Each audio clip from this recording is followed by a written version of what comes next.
Assalamualaikum warahmatullahi wabarakatuh.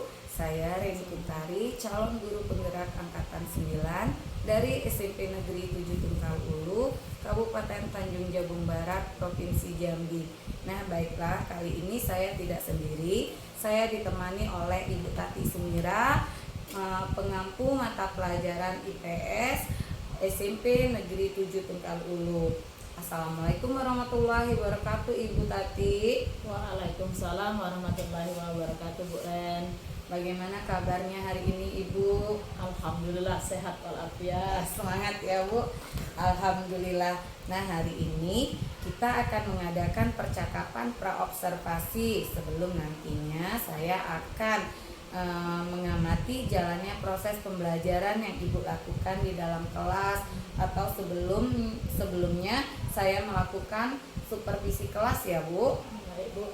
Nah, di sini ada pun tujuan yang ingin dilakukan pada saat supervisi, yaitu untuk mengetahui dan juga mengevaluasi jalannya proses pembelajaran yang akan Ibu lakukan nanti. Oke, Bu. Nah, kenapa hari ini kita melakukan percakapan praobservasi ya, Bu? Yaitu sebagai persiapan awal atau langkah awal sebelum nantinya Ibu melakukan kegiatan pembelajaran di kelas, agar Ibu lebih siap dan Ibu merasa percaya diri sehingga bisa memberikan pembelajaran yang baik di kelas nantinya ya, Bu. Oke, Bu. Nah, ada beberapa pertanyaan nih, Bu, yang ingin saya sampaikan kepada Ibu. Yang pertama, berkaitan dengan tujuan pembelajaran. Kira-kira tujuan pembelajaran apa yang ingin Ibu dapatkan dari pembelajaran Ibu di kelas nantinya, Bu? Oke, Bu. Rencana saya akan mengajar di kelas 8, itu materinya mengenai kedatangan bangsa-bangsa barat ke Indonesia. Di situ ada tujuan pembelajaran yang akan saya terapkan nanti. Yang pertama itu mendeskripsikan hubungan kondisi geografis dengan kedatangan kolonialisme dan imperialisme. Kemudian yang kedua, menganalisis pengaruh imperialisme dan kolonialisme di pemerintahan Indonesia. Kemudian yang ketiga itu akan menjelaskan proses bangsa Indonesia dalam memperjuangkan kemerdekaan Indonesia. Itu aja, Bu, 3 aja, nanti insya Allah akan saya laksanakan di kelas 8 nanti. Baik, Bu. Jadi ada 3 ya, Bu, tujuan pembelajaran yang ingin Ibu capai. Iya. Nah, di sini selanjutnya itu, Bu, bagaimana dengan area pengembangan yang ingin Ibu capai atau yang ingin Ibu lakukan untuk observasi nantinya, Bu? Oke, Bu, saya akan mengembangkan 2 pengembangan. Pertama di area pengetahuan, kemudian yang kedua itu di area keterampilan. Nah, jadi di pengetahuan ini nanti saya menginginkan siswa menguraikan hasil telaah terhadap proses masuknya imperialisme itu dan kolonialisme ke Indonesia. Kemudian mungkin nanti setelah mereka mengadakan menguraikan hasil, kemudian mereka akan mempresentasikan mungkin tanya jawab dengan kawan-kawan yang lainnya. Ya, baik, Bu, ya. Jadi area pengembangan yang ingin Ibu capai itu yaitu pada bagian aspek pengetahuan serta keterampilan siswa di dalam kelas nantinya ya, Bu. Iya. Nah, selanjutnya, Bu, saya ingin mendengar nih bagaimana rancangan pembelajaran yang ingin Ibu terapkan di dalam kelas, baik dari strategi pembelajarannya, model pembelajarannya, ataupun metode pembelajaran yang ingin Ibu lakukan. Baik, Bu, nanti strategi yang akan saya gunakan mungkin karena ini materinya berhubungan dengan sejarah, mungkin saya akan menggunakan metode diskusi. Yeah. Di sini anak-anak nanti akan saya kelompokkan berdasarkan asesmen awal saya. Waktu itu ya saya sudah mendapatkan pengelompokan anak-anak berdiferensiasi, yang mana anak-anak ada beberapa kelompok yang hobinya atau bisa menerima pembelajaran melalui video. Nanti mungkin saya akan menyampaikan melalui video. Kemudian ada beberapa anak itu yang memang hobi dengan yang namanya gambar-gambar. Jadi nanti akan saya memberikan sebuah gambar-gambar atau foto-foto tentang tokoh-tokoh imperialisme yang ada di Indonesia waktu itu. Nah, jadi nanti anak akan saya kelompokkan menjadi beberapa kelompok. Dan jadi nanti anak-anak akan berdiskusi, kemudian harapan saya dengan adanya diskusi nanti anak-anak itu berani semua untuk menguraikan atau menyajikan pendapat mereka masing-masing. Oh, baik Bu ya. Jadi rencana yang Ibu ingin terapkan di dalam kelas itu menggunakan strategi pembelajaran berdiferensiasi yang terintegritas dengan pembelajaran sosial emosional seperti itu ya, Bu. Benar sekali, Bu. Nah, terus juga menggunakan model pembelajaran tadi mengambil apa Bu tadi? Gambar-gambar, pahlawan, video ya Bu. Baik Ibu.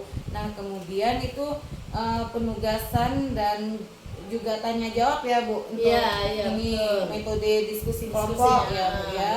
Betul. Nah, selanjutnya nih Bu, bagaimana dengan media pembelajaran yang akan Ibu gunakan nantinya di dalam kelas Bu? Setelah nanti kan anak sudah mengungkapkan pendapat, kemudian nanti setelah selesai diskusi mereka akan kami menarik sebuah kesimpulan. Nah, setelah kesimpulan sudah didapatkan, nanti saya akan memberikan sebuah latihan atau seperti LKPD untuk mengetahui sejauh mana pemahaman anak tentang materi tersebut. Oh, baik Bu ya. Nah, kira-kira nih Bu, kapan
Udah, Bu.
kita berdoa menurut agamanya masing-masing.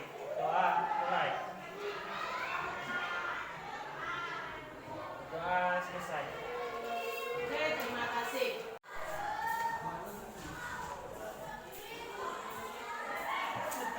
Apa?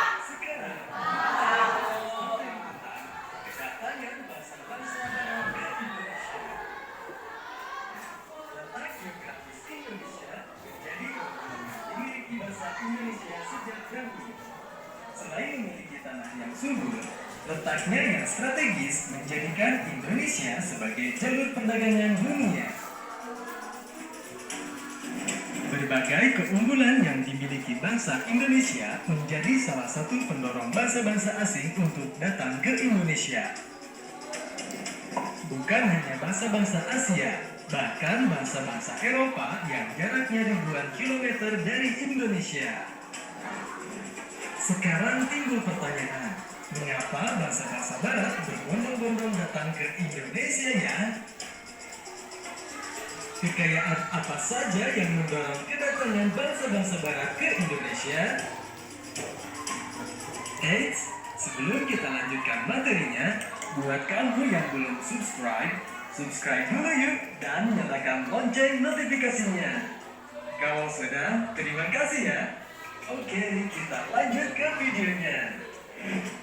Sekarang kita cari tahu dulu yuk, apa yang menjadi latar belakang kedatangan bangsa-bangsa Barat ke Indonesia?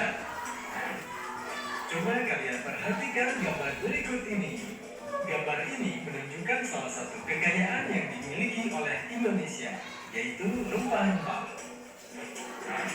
Poin pertama, daya tarik Indonesia bagi bangsa-bangsa Barat yaitu rempah-rempah. Bangsa-bangsa Barat sangat membutuhkan rempah-rempah dari Indonesia, tanaman rempah-rempah, sehingga persediaan rempah-rempah di Eropa menjadi sangat terbatas. Rempah-rempah bagi bangsa Eropa dapat digunakan untuk mengawetkan makanan, menghangatkan badan di musim dingin, sebagai bumbu masakan, dan obat-obatan.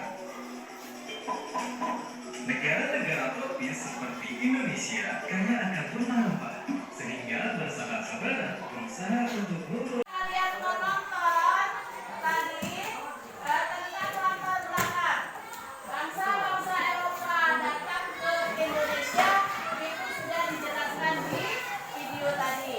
Nah, untuk lebih memahami materi ini, kita akan diskusi. Ini akan Ibu bagikan kertas, silakan dituliskan di sini. Ya, jawabannya nanti tulis ini, soalnya akan Ibu yang memberi nanti. Ini silakan kelompok 1, kelompok 3, kelompok 4, kelompok 5, kelompok 4. Oke. Perhatikan instruksinya ya.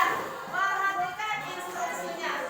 Coba kalian jelaskan apa yang melatar belakangi bangsa Eropa datang ke Indonesia dari penjelasan video tadi. Silakan didiskusikan ke kawannya.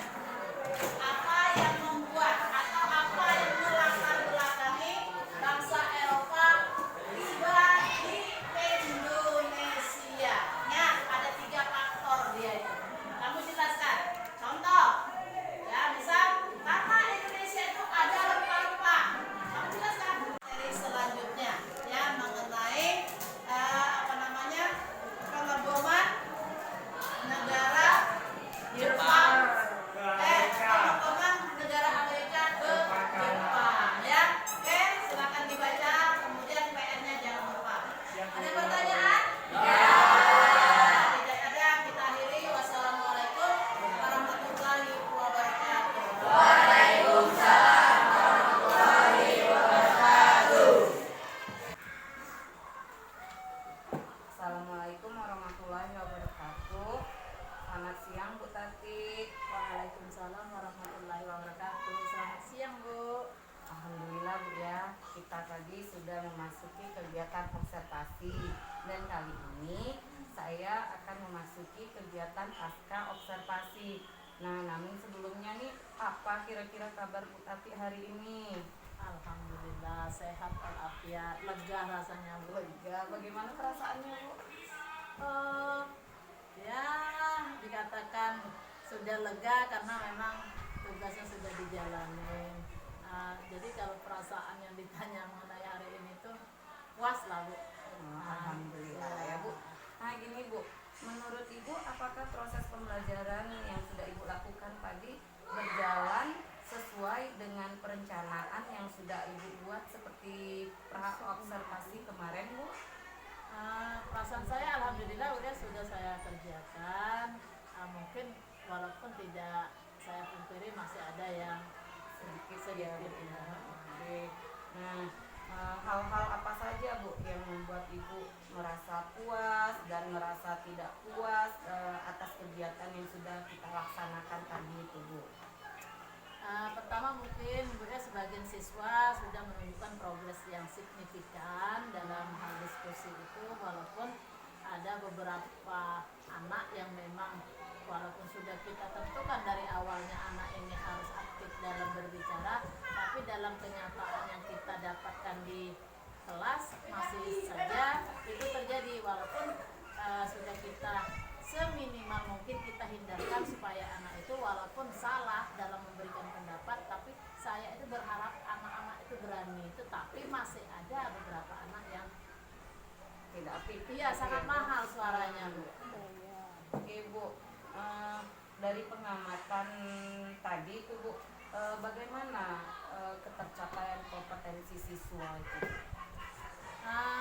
Rasa saya ketercapaian siswa sebagian sudah tercapai, meskipun yang saya bilang tadi ada beberapa bagian siswa yang sedikit baru memahami. Kemudian itu sebabnya yang saya belum memahami keberagaman cara belajar siswa saya itu. Mungkin dari awal memang saya sudah tahu, kadang saya masih salah menerka. Kira-kira nih kesulitan siswa selama pembelajaran tadi itu apa? Mungkin kesulitan karena kebiasaan saja. Di awal itu anak-anak biasanya mungkin selalu didikte, jadi menuruti kehendak yang mereka dengarkan dari guru. Jadi mereka itu sepertinya mau disuapin, mereka belum terbiasa dengan belajar yang namanya mandiri. Ini istilahnya makan sendiri. Iya, ya Bu. sekali. Bu. Nah, kira-kira nih Bu, Ibu akan melakukan apa sebagai langkah alternatif untuk mengatasi kesulitan-kesulitan yang disebutkan tadi itu? Yang pertama mungkin saya akan banyak belajar mungkin dari teman-teman sejawat sini Bu ya. Kemudian saya akan menyiapkan RPP, bagaimana menyiapkan RPP itu yang memang sesuai dengan kondisi fisik anak-anak. Itu aja Bu mungkin Bu. Mungkin RPP yang berdiferensiasi Bu, lebih ditekankan lagi. Disesuaikan ya Bu dengan Iya. kemampuan siswa. Betul. Oke Bu ya, baik Bu. Saya rasa sudah cukup. Semoga apa yang Ibu rencanakan ke depannya itu bisa berjalan dengan lancar, dengan baik, dan anak-anak bisa memahami dan mengikuti ya Bu cara mengajar kita ya Bu. Nah tentunya kita juga sebagai seorang guru itu harus selain mengajar kita juga mesti belajar ya Bu. Betul sekali. Ya, baik Bu, terima kasih atas waktunya. Sama-sama Bu. Assalamualaikum warahmatullahi wabarakatuh. Waalaikumsalam